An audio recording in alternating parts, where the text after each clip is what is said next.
for 80 years. They have large brains. We're only just beginning now to understand how bright they are. And what happens if they don't have another bird to mate with, and they reach sexual maturity and their only other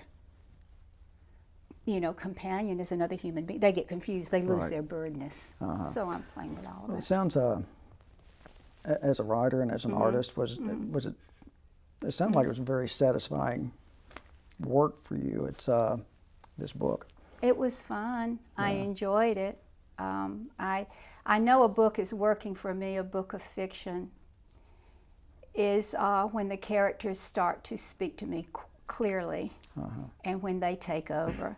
And Caruso started to take over quite early, and that was fun. And of course, when I'm working on a piece of fiction, the characters in my book become my best friends, and I go to bed with them at night, and I wake up with them in the morning, and it's a lonely profession because of that. But your best friends are your imaginary creatures or your imaginary fictional characters. That becomes problematic after a while. But yeah, I had fun writing the book.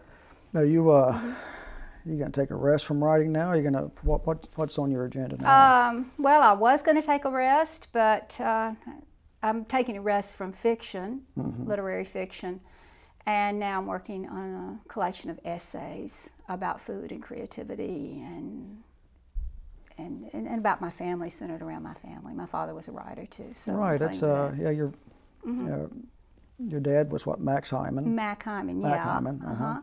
He wrote No Time for Sergeants, and it came out in 1954 when he was only 31 years old, and it was 60 years ago then. Yep, and this is like I'm coming out with this book in October too, 60 years ago.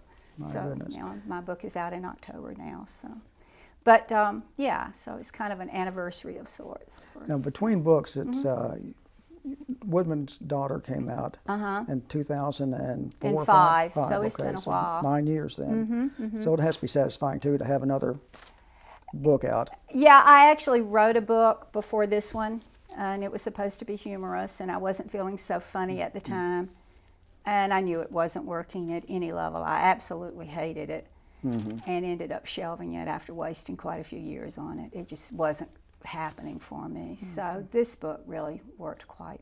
This book worked for me early on, so it was working for me. So. Listen, Gwyn, Krista, I appreciate both of you being here. It's I hope you have a lot of success at the book fair and then whatever book signings and endeavors you take afterward.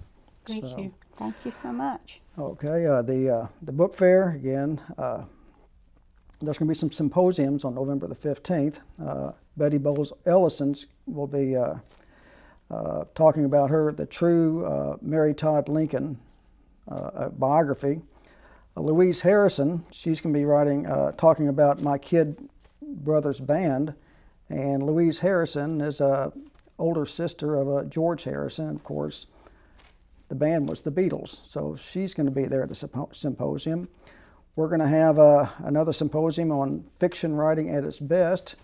Gwyn Hyman, Rubio will be a part of that with Ann Gabhart, Anderson County writer, Jan Watson from Lexington, and Ann V. Ross from North Carolina. And on Saturday also, there's going to be some readings at Fountain Place, and among those, speaking will be Richard Taylor from Frankfort, and Jerry Deaton. So we hope you can be there.